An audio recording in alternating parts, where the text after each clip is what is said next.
So Garrett proceeds to tell me just like the strangest story. It was called Confessions of a Shinigawa Monkey. What if we turn the story into a 60-second film? Today, we're going to walk through Jordan and I's first ever creative project we did together. We called it Confessions of a Raccoon, a 60-second short film. Very, very short for a short film. And a piece of literature that was adapted into a short film. Should we talk about the how I came in and Yeah, I think we talk about okay. where did this short film come from? What was the idea, kind of the antithesis of the project? Okay. So we'll set the scene here a little bit. So there was a film competition that was happening. Film Lab, shout out, Mitch. Oh, I'm wearing the hoodie. Oh, Wearing the hoodie right little now. shout out. They had a film competition called the Sub 60. It was a very fun idea where it basically was like create something in 60 seconds. And so we were looking for something creative to do. I had kind of mentioned it and it was like, oh, let's see if we can figure something out. The prompts, I can't really remember. It was like Left Behind. It was Left Behind, What Sad Feels Like. Yeah. And one other one. They were all kind of like sad. They were little sad boy prompts. Little somber, kind of making you think, internalize a little bit these different prompts. It was kind of top of mind. It was like, we need to make a short film, 60 seconds, which was fun as 60 seconds. It's totally doable. Yeah. It's like, oh, we could totally shoot this in one day. We just need to figure out what the idea is. And so then a couple days later, you came into work and had told me the wildest story I'd ever heard.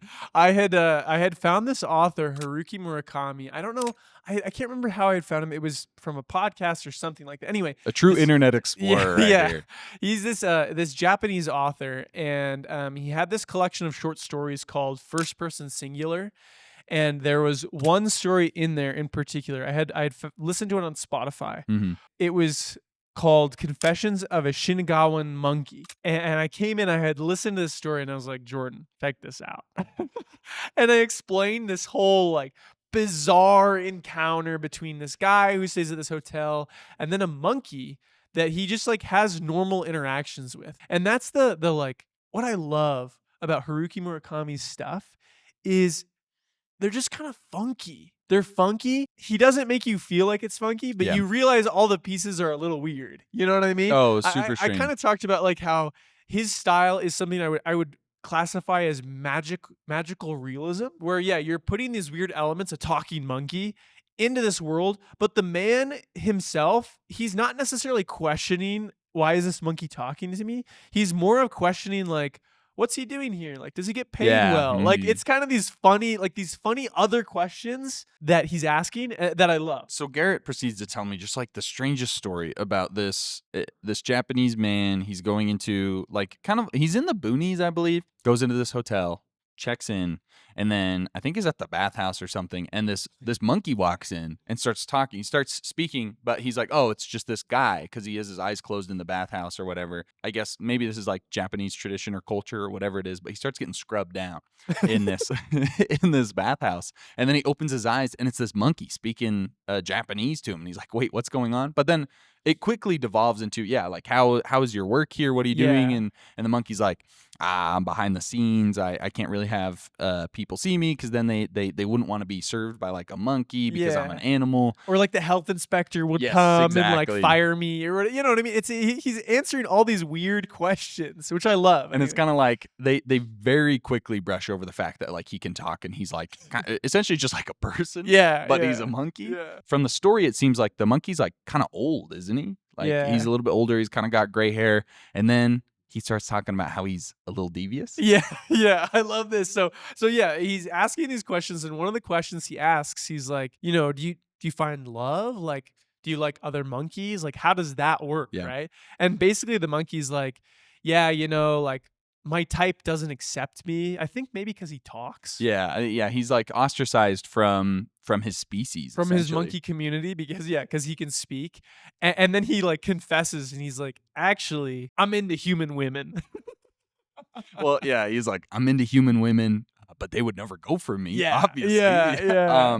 And so what he does is he says he steals women's names. Yeah. It's the craziest things. Like, I scoop them up. I take the names. They don't ever explain really what this means other than he takes them. And for whatever reason, sometimes women like have trouble remembering their own name because he like steals them. But it's like he looks at them through like an article of clothing or like their ID or something. Yeah. And takes their name, and he's explaining this to this traveler that's at the hotel. And again, it's super surreal, it's super strange, but also like normal at the same time. That's how this monkey basically, for better or for worse, satisfies his urges to be with Yes. human women Mhm. is by stealing their names. And like, who thinks of that?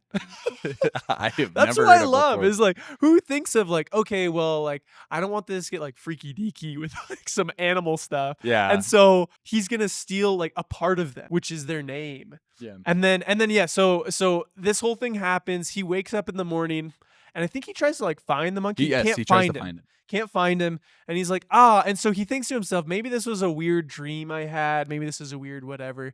And then it like goes, I can't remember, like Yeah, 5 like years fast in the forwards, yeah, future. through some time. And he's on the phone with this lady talking about something. And what is it? And he's like, oh, you stayed in Shinagawa, like I've stayed in that hotel before. And then I can't remember what is it. She like forgets her She name. forgets her name. I don't know if she's checking in because I think he talks to her in person for like a job, and someone asks her. I don't know if it's a waitress or who it is, but they ask for her name, and it takes her a while. She's trying to remember, and I think Yes. he remembers from I don't know whatever email exchange or whatever, and he's like, "Oh, this is your name," and she was like, "Oh, I stayed in Shinagawa, where this monkey is from." And so Yes. then he starts thinking, because this is like 5 years later, he's like, "Oh my gosh, I had that weird interaction with that monkey that's stealing women's names, and typically they forget." And so the story kind of ends on a note of maybe this was real. Yes. Maybe the Uh-huh. monkey really was around like stealing names and he's this little devious boy. And that's the fun of this story. I don't know if it's a twist ending, but it's this fun, kind of open ended. He kind of This monkey's leaves still you, around. yeah, he leaves you in like you decide for yourself whether you feel like this happened or this And kind didn't of like from happen. the first person perspective, he's like glad it happened. He was like, well, it was like an interesting experience. Got to meet an interesting person, this monkey. But the monkey doesn't have a name either. It's just I think it's called, just the monkey he from refers to Shinagawa. himself as the Shinagawa Monkey. Yeah. And so we had this weird story that Garrett had brought to us. And I'm like, huh, that's kind of weird. And again, these are still disjointed. Us making a film in 60 seconds and this crazy story. And I started thinking, I was like, what if we turn this story into a 60-second film?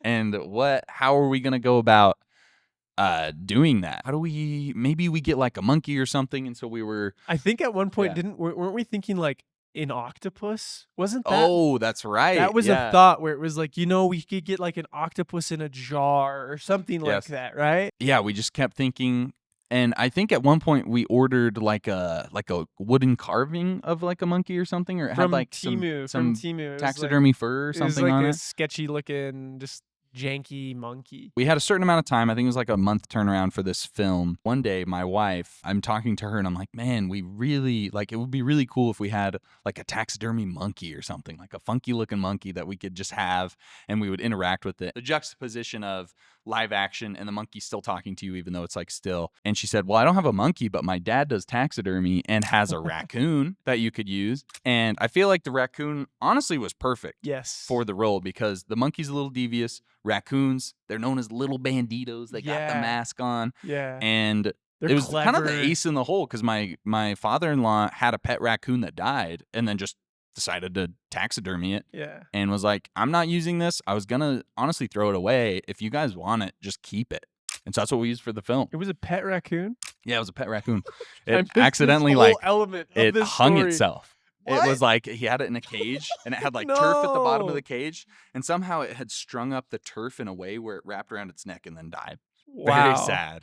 That's But crazy. it lives on through this film. Yeah, it does. Tell me a little bit kind of the process of us trying to distill this 45-minute story into 1 minute. Yeah, I remember we had a challenging time because there were a lot of elements that we wanted to include in Yeah. this. We wanted to make sure that there was a moment of like, this is weird that the raccoon's talking, but we don't really like dwell on it. We move Yeah. very quickly past it because I felt like in the short story, that's what happened. There were other bigger questions to answer. And so I remember that was an important element. Just trying to distill all of that information where it's like, okay, we move past the talking raccoon. Now we have to get to the meat of the story. And the meat of the story is him feeling dissatisfied with trying to be with human women and can't be. Mm-hmm. And so stealing their names. Yes. What a concept to try to freaking communicate in 60 seconds. 60 seconds right? is crazy. So so I think initially, yeah, I took a stab at writing this little script and Jordan initially was like, well, let's do it maybe all as like an internal dialogue because at the end of the short story, it is kind of a reflection. So we're like, maybe we kind of go from there, but we'll film everything in the hotel room, whatever, whatever. I also really, I would have loved if we could have gotten into like a bathhouse. I just Oh, that would have been imagined cool. like, you know, the green tile and the like the steamy nature. That's not Steamy where we ended nature? up because that was, you know, too hard. Yeah. There was these elements we were hoping to pull out. So yeah, I wrote an initial one, sent it to Jordan. Jordan absolutely worked his magic. Oh, you're too good to me. Made a beautiful script. Yeah. Hit on all the right moments, I feel like. And so we had something and it was like, all right. You told me the story, and then I was like, okay, you write a script for it. And so then you wrote the script, and then I listened to the story afterwards, which I should have Oh. just listened to it. And then I was like, oh, interesting. Because I was like, maybe we do dialogue to just kind of make the raccoon or the monkey seem more real and like more Yeah. of like a character. Yeah. Instead of like this reflective piece, it's more like we're just kind of there, like observing. So we kind of, we identified these like main themes. It was like, Yeah. okay, first, like we touch over that the raccoon can talk, not a super important part. Yeah. And then we dwell on the fact that he likes to steal the women's names. But then we wanted to make sure it ended on a point of kind of this doubt where it's like, wait, was the raccoon real? Was the raccoon Yeah. not real? Yeah. Kind of, again, how it ends in the book is like giving us a little bit of doubt. So when it came to production, we stole the location. We filmed at a local, kind of a grimy motel. But Yeah. that was the aesthetic. We wanted to Yeah. go for a motel that was just like a little gross. Yeah. So I think we looked in our local area for some hotels, or it was a motel. I remember Jordan's wife like looked it up and it said they had bed bugs. And then that night after we filmed, I felt itchy. I thought I had gotten bed bugs. I was so stressed. Perfect location. We get there and we're like, okay, great. Because it's a motel, there's like a bunch of them away from the main office. Yes. Because we were like, we're gonna film this. We're not telling them No we're filming permits. this. And then, you know, luck would have it, we pull up and the guy's like, oh yeah, that one right there. And it's like right across from the office. Like, So all the workers can see us, and we're like hauling film gear in there. Or whatever. yeah, a little bit sketchy. it But looks what are we incredibly doing in suspect. there? And so luckily we get all the stuff in there, no big deal. We film all the interior things, and it's fun. We went to like DI to get the costume, Yeah. get like the props, like Well, and you tell me a know. little bit of the aesthetic you were going for this piece. Yes, so I feel like when I think of Japan, I think of like the traditional Japanese businessman. Mhm. You see all these like photos right, of the guys on the subway and they got like the short white sleeve shirt and they got the pocket protector, whatever. Maybe it's like Yeah. Japan from the 90s is what I'm like Yeah. envisioning. Mhm. That's what I wanted Jordan to like to encapsulate. It was the vibe of like, yeah, like Japanese businessman, but it was more of like NASA scientist from the 1960s Yeah. because Yeah, we that's had kinda to, what you it know, we looked more obviously like. couldn't do that. And we had a super skeleton crew. It was Garrett directing. We had our awesome cinematographer Sam. Yeah. He shot it. I acted, and then we had my twin brother actually voice the raccoon, and so he was Yeah. kind of there helping where we And needed he it. pulled sound And he too, pulled right? sound. Yeah, that's right. And then my wife was there. She was also the actress at the end. We stole all the shots inside. We had like 2 or 3 shots that we needed with the door open, and we needed some lighting outside. And the worker was like, "Yeah, you can't film here," whatever. We're like, "Okay, we just need to get these like last couple shots." And he was kind of like, "Listen, essentially he was like, I don't want to be responsible, so Yeah. I'll kind of like plausible deniability. I told you guys to leave if you guys continue filming, like whatever." But we could tell they weren't super stoked to have us there, No. which I guess understandably, I don't know. And so we finished the film, and then we started the post process on it. Yep. Yep. So we start to edit it, and honestly, pretty easy. I mean, you edited it, so Yeah. Well, I mean, I was like, yeah, there. it's like 60 seconds. I remember we had to do a lot of chopping because I think the script was like a minute and a half. And so we just started cutting stuff and just tightening everything up. We just did it during Yeah. lunch at work, and Yeah. we just chilled in our editing bay and got it done. And the post process, it was pretty fun because then Yeah. we got it done, and then we were just playing with kind of the aesthetic. Like, Yeah, I remember kind of playing with getting that, like swirly, the bokeh swirly almost. and the grain and just some random stuff. That was kind of fun. Yeah, you well, know? I enjoyed it because it was kind of a story and an aesthetic that I had never really done before because I'd Yeah. done a lot of kind of more like comedy sketches type stuff, and so this was fun to kind of capture a vibe, capture like a weird feeling. Again, just kind of a weird story, but a super unique story. I'd never heard anything like it before, Yeah. and so we finished up the film, submitted it to the festival, and we won.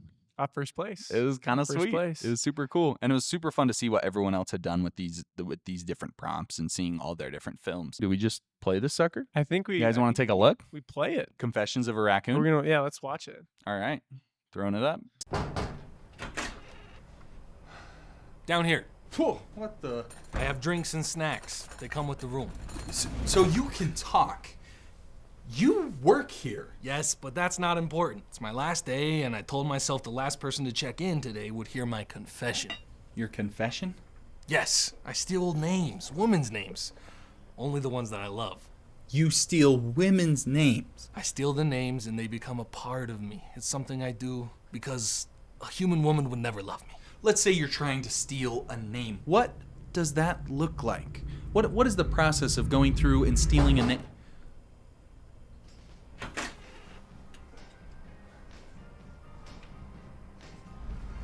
Sorry to bother you. Drinks and snacks come with the room. Thanks.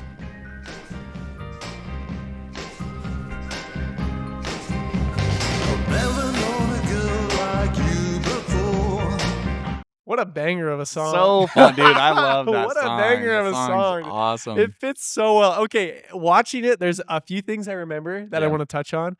The maid outfit. The maid outfit. Busted it out of storage. Sorry. Oh gosh. No, okay. I remember. So the raccoon obviously does not move. Yeah. That was intentional because just limitations. It's like, I think it played to the surreal nature of it. yeah, all, exactly, which is kind of exactly. fun. And I love it because, yeah, again, like we're not making it move. We don't have the VFX knowledge to make that bad boy move. Yeah. But like we do the double dolly too. The double, Which I remember. carting in is so fun. I've wanted to do the double dolly for so long. I want to do it with a real person at some point, not just a raccoon. But that was like a fun technique. I remember thinking like, oh, this will be, and it does add to the surreal nature of it. And I think it sells that the raccoon's alive. It's moving. Yes, like it's moving the cart somehow. Yes, exactly. And then the other one I remember. Okay, so in the short story, he calls on the phone, right, and that's how he figures out. Oh, like blah, blah. So in this one, we did the blank name tag. Mm-hmm. I feel like that was, I don't know, pat ourselves on the back a little bit. Pretty Yeah, it was creative to fun. kind of like give that nod to. It was like, oh, and her name gone. missing. She doesn't know it. And it was, Exactly. it was just fun to take a pretty big concept. A lot of it was just kind of self-narrated, and that's how we kind of find out that Yes. that she doesn't have like a name or whatever. And so I feel like this was a really cool way to visually show that Yeah. that we don't necessarily get in the short story. It is interesting. How long ago did we make this?